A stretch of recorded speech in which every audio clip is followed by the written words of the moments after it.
सबाल खैर दोस्तों, मैं हूं आदिल खान आज़ाद। आज है 17 जुलाई 2025। आप देख रहे हैं आज़ाद बोल इंडिया पर मिडिल ईस्ट मॉर्निंग न्यूज़।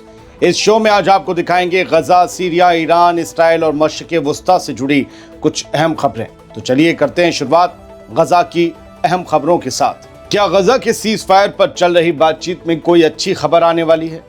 अमेरिकी सदर डोनाल्ड ट्रंप ने बुध की रात को वॉशिंगटन में एक बिल साइनिंग सेरेमनी के दौरान ऐलान किया कि गजा को लेकर हमारे पास कुछ अच्छी खबर है। उन्होंने अपने middle east envoy Steve Witkoff का नाम लेते हुए कहा कि गजा में सीज फायर को लेकर बातचीत सही डायरेक्शन में जा रही है।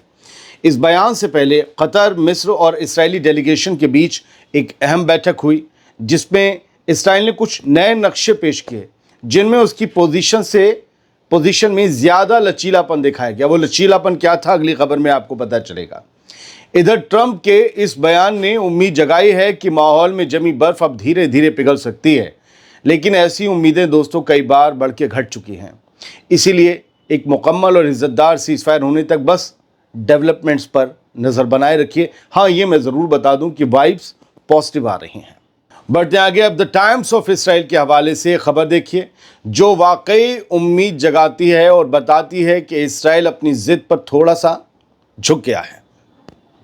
खबर के मुताबिक एक सीनियर इस्राएली अफसर ने बताया कि गजा में इसराइल और हमास के दरमियान डील अब ज़्यादा मुमकिन लग रही है। टाइम्स ऑफ इसराइल, जो इसराइली अखबार है, उसको दो सोर्सेज ने बताया कि इसराइल ने अपनी ये मांग छोड़ दी है कि फ़ौज कुछ इलाकों में बनी रहे, जिससे 60 दिन की जंगबंदी पर सहमति की राह खुल गई है। हमास यही कह रहा था कि फ़ौज नहीं रहेगी, बाहर निकलना होगा। लगता है इसराइल उसे मान गया है। इस अफसर ने रिपोर्टर्स से कहा कि मुझे लगता है कि डील मुमकिन है। हमास से मोल भाव आसान नहीं होता, लेकिन अब ये करीब है। डील के ज़रिए करीब आधे इस्राएली होस्टेजेस की रिहाई हो सकती है, जिंदा होस्टेजेस की। हालांकि आईडीएफ के चीफ इयाल ज़ामिर ने वार्निंग भी दी है कि अगर ये डील नहीं हुई तो आईडीएफ गजा में अपने ऑपरेशंस और तेज़ कर देगी। यानी हमास पर एक प्रेशर भी लगातार बनाया जा रहा है कि भाई डील कर लो। ऐसा कौन कहता है जिसका नुकसान हो रहा हो। दोस्तों, इसराइल का लचीलापन दिखाने की ये चाल अब इसराइल और हमास डील पर क्या असर डाल सकती है, ये तो बस कुछ दिनों में ही पता चलेगा। इंतज़ार कीजिए। अब हम जंप करते हैं सीधे गजा से सीरिया में। अल-शरा ने ऐलान किया है कि हम जंग से डरने वालों में नहीं हैं। क्या मजबूत बात कह दी इतने दिनों में, अब तक कहाँ थे। दमिश्क पर इसराइली हमलों के बाद सीरिया के अंतरिम राष्ट्रपति यानी एंटरिम प्रेसिडेंट अहमद अल-शरा ने कहा कि हम जंग से डरते नहीं हैं।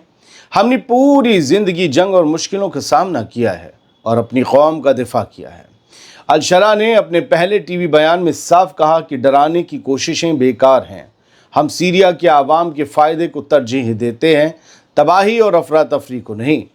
उन्होंने ड्रूज़ फ़िरके के लोगों को भी भरोसा दिलाते हुए कहा, आपकी हिफाजत और हुकूक हमारी पहली तरजीह है। हम आपको किसी बाहरी ताकत के हाथों में जाने नहीं देंगे। यानी इसराइल की तरफ इशारा था।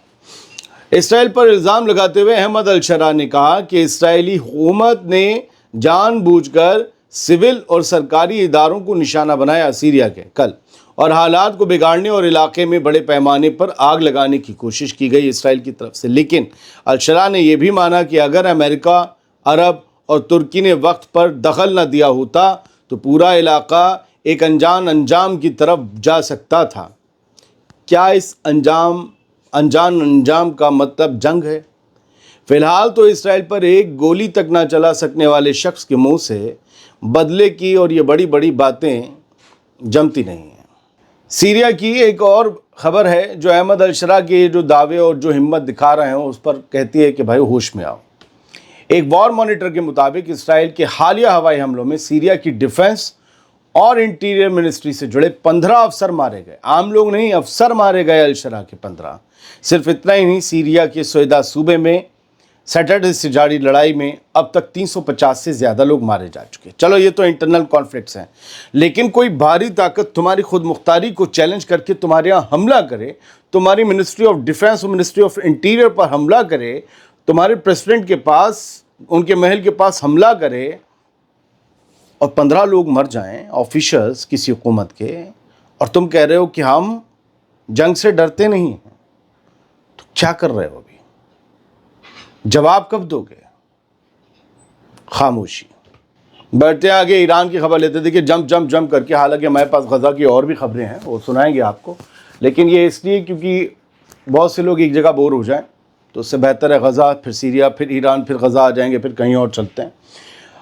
ایران نے ایک بات کہی ہے, اور یہ بڑی اچھی بات ہے, کہ امریکہ سینکشنز کو استعمال کرتا ہے, پابندیوں کے ہتھیار کو استعمال کرتا ہے ان لوگوں کو خاموش کر دینے کے لیے جو امریکہ اور اسرائیل کے جرائم کے خلاف بولتے ہیں. اپنے کرٹکس کو امریکہ خاموش کرتا ہے, پابندیاں لگا کر سینکشنز کا ہتھیار استعمال کرتا ہے. سینکشن کا ہتھیار ایسا لگتا ہے اسے جائز بنا دیا جاتا ہے, یہ بندہ یہ کر رہا تھا اس لیے ہم نے اس پر یہ پابندیاں لگائیں. مطلب کہتے ہیں نا کہ قانون کا ایک پاور کا سہارا لے لیا جاتا ہے اور اس بندے کو سزا دے دی جاتی ہے جو ہماری مخالفت کر رہا ہے. کرسی پر بیٹھے آدمی کو مخالفت برداشت نہیں ہوتی. The US uses sanctions to silence critics of Israeli genocide in Gaza. جو لوگ غزہ میں اسرائیل کی جینوسائیڈ کے, اسرائیل جو نسل کشی کر رہا ہے اس کے خلاف جو بولتے ہیں, جو اس کی مذمت کرتے ہیں, امریکہ انہیں پابندی لگا کر چھپا دیتا ہے, کیونکہ امریکہ نہیں چاہتا کہ دنیا کی نظر میں اسرائیل کی ایک امیج مجرم کے جیسی بنے, جو بن چکی ہے, جو لکھ چکی ہے, درج ہو چکی ہے اور یاد ہو چکی ہے. یہ قصے بھولے نہ جائیں گے.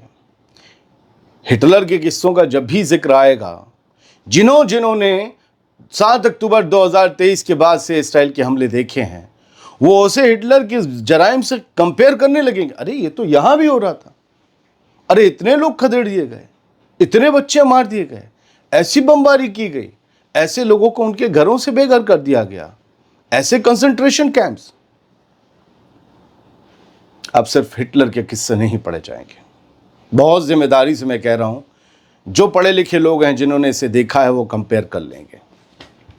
سر بڑھتے ہیں آگے, اور پھر ایران کا ایک اور بیان. ایران نے سیریا کے اوپر ہوئے حملوں کی مذمت کی ہے. کل عرب ممالک نے بھی کی تھی, اس کے بعد انہوں نے بھی کی, یہ خبر رہ گئی تھی تو میں نے آپ کو بتا دیا. ایران نے کہا ہے کہ سیریا کے اوپر جو حملے ہیں وہ بہت ہی خطرناک ہیں, اور یہ ایک منصوبہ بند حملے ہیں, اور یہ ریجن کی سیکیورٹی اور سلامتی کے لیے ٹھیک نہیں ہے. لیکن یہ حملے ان کا پہلے سے ہی پتہ تھا, پہلے سے ہی انمان تھا, اندازہ تھا کہ یہ ہوں گے, اور یہ حملے ہو رہے ہیں. لہٰذا اس طرف پورے ریجن کو سوچنا ہوگا. فارن منسٹر عباس اراغچی نے پوری دنیا سے, اور خاص طور سے جو اس ریجن میں ممالک ہیں مڈل ایسٹ میں, ان سب سے یہ گزارش کی ہے کہ ایک ساتھ آئیے, ایک ساتھ آنا ہوگا اسرائیل کی اس ہٹ دھرمیوں, ضد اور ظلم سے لڑنے کے لیے. ہم غزہ کی خبر پر پھر واپس جاتے ہیں. یہ خبر میں نے اسی لیے بیچ میں رکھی یا آخر کے قریب رکھی کہ آپ کو تھوڑا دکھ کم ہو. اسرائیل کی لگاتار بمباری غزہ کے اوپر جاری ہے, اور حالات یہ ہیں کہ لگ بھگ 90 سے زیادہ لوگ جو ہیں وہ شہید ہو چکے ہیں پچھلے 24 گھنٹوں میں.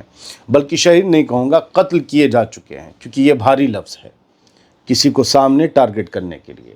93 فلسطینی جس میں عورتیں اور بچے بھی شامل انہیں قتل کر دیا گیا پچھلے 24 گھنٹوں میں. ان میں سے 30 وہ بھوکے پیاسے لوگ تھے جو مدد اور راشن لینے کے لیے قطاروں میں لگے تھے. سینکڑوں تو نہیں کہوں گا, دسیوں کلومیٹر دور سے چل کر آئے تھے پیدل, صرف اس لیے کہ آج کھانا مل گیا تو میرے بیوی بچے اور میں زندہ رہ سکیں گے. وہ خود مر گیا کھانے کی لائن میں, گولیاں چلیں اور یہ سب. کل بھگدڑ بھی مچی تھی, ہم نے آپ کو بتایا 21 لوگ, ان میں وہ شامل ہیں جو آنسو گیس چلایا گیا تو پھر وہ بھگدڑ مچی تو 21 لوگ اس میں مارے گئے. فی الحال کئی اور خبریں ہیں جو ہم سنا سکتے ہیں. ایک خبر یہ بھی ہے کہ ہاں یہ بڑی اہم ہے, یہ ویسٹ بینک سے خبر ہے. مسجد الاقصیٰ کی طرح ایک بڑی تاریخی مسجد ہے, ابراہیمی مسجد, اور یہ آتی ہے ہیبرون میں. ہیبرون جو ویسٹ بینک میں شہر ہے فلسطینیوں کا, ہیبرون میں آتی ہے ابراہیمی مسجد, اور تاریخی ہے. ابراہیم نام سے آپ سمجھ گئے ہوں گے, اور یہاں پر یعقوب علیہ السلام کا آنگن بھی ہے, کچھ آتا ہے. اس مسجد کی جو اتھارٹی تھی وہ ہیبرون میونسپلٹی, ظاہر سی بات ہے کہ ہیبرون میونسپل کارپوریشن میں فلسطینی بیٹھے ہوں گے, حالانکہ سیکیورٹی بار اسرائیل نے اپنے ہاتھ میں لے رکھی, قبضہ ہے ان کا. لیکن ہیبرون میونسپل کارپوریشن سے اس کی دیکھ بھال, اس کی تعمیر اور اس کے اندر جو کنسٹرکشن ورکس ہو سکتے ہیں پھر سے یا رکھ رکھاؤ, وہ उस सब के हुकूक हेब्रोन म्यूनिसिपल कॉरपोरेशन से उठाकर कट्टर यहूदियों के सेटलर की एक ऑर्गेनाइजेशन को दे दिए गए हैं।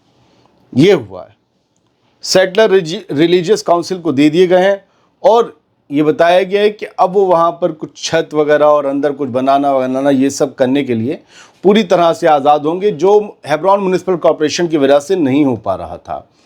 और इस मस्जिद में आए दिन बवाल होते रहते हैं, यहूदी जाते हैं अपना वो हो हा करते हैं, उनका जो भी मतलब कभी कभी प्रोवोकेटिव होता है, बाकी वो अपनी नॉर्मल जो उनकी इबादत होती है वो करते हैं, लेकिन कुछ बदतमीज़ भी होते हैं जो वहाँ पर हमले भी करते हैं।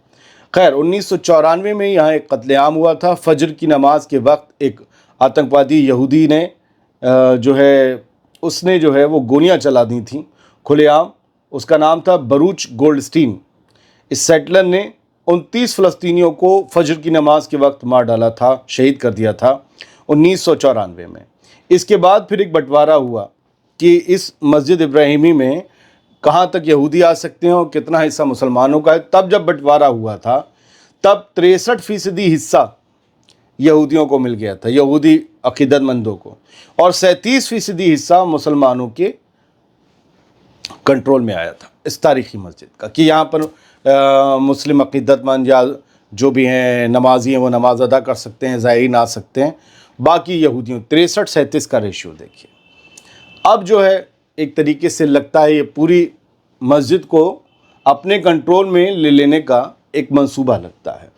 सीरिया की खबर पर वापस आते हैं। अमेरिका के जो फॉरेन मिनिस्टर हैं, secretary of state Marco Rubio, उसने कहा है कि अब वो इस मामले में घुस गया है जो सीरिया और इसराइल के बीच टेंशन चल रही है और लगातार इसराइल सीरिया पर हमले कर रहा है।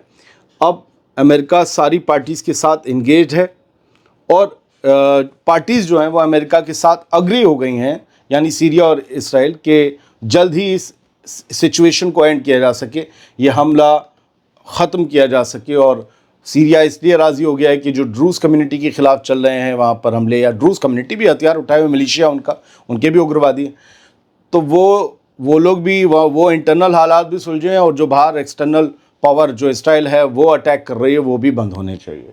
खैर एक ICC में एक अपील गई थी बेंजामिन नेतन्याहू और जो साबिक वज़ीर दिफा है इसराइल का योव गैलेंट के ख़िलाफ़ केस को ड्रॉप करने के लिए, केस को बंद करने के लिए ICC ने उस अपील को रिजेक्ट कर दिया है। ये वारंट जो हैं नेतन्याहू और गैलेंट के ख़िलाफ़ अभी भी बहाल हैं। आप सोचते हैं कि इस वारंट से होता है क्या, गिरफ़्तार तो हो नहीं रहा है। अगर कुछ नहीं होता है तो ये बार बार उसे रिजेक्ट करने की अपील क्यों कर रहा है? नाम बदनाम होना भी तो एक बहुत बड़ी बात है। और फिर हर वक्त तो हमेशा तो प्राइम मिनिस्टर रहेगा नहीं नेतन्याहू, कभी तो कुछ गड़बड़ हो सकती है। और हर वक्त तो ऐसा नहीं है कि इसराइल से मोहब्बत करने वाले और पावर में बैठे रहेंगे, उनका भी ज़वाल आएगा। तो ये वारंट तब अमल में आएंगे। बहुत बहुत शुक्रिया। सलामत रहिए, खुश रहिए।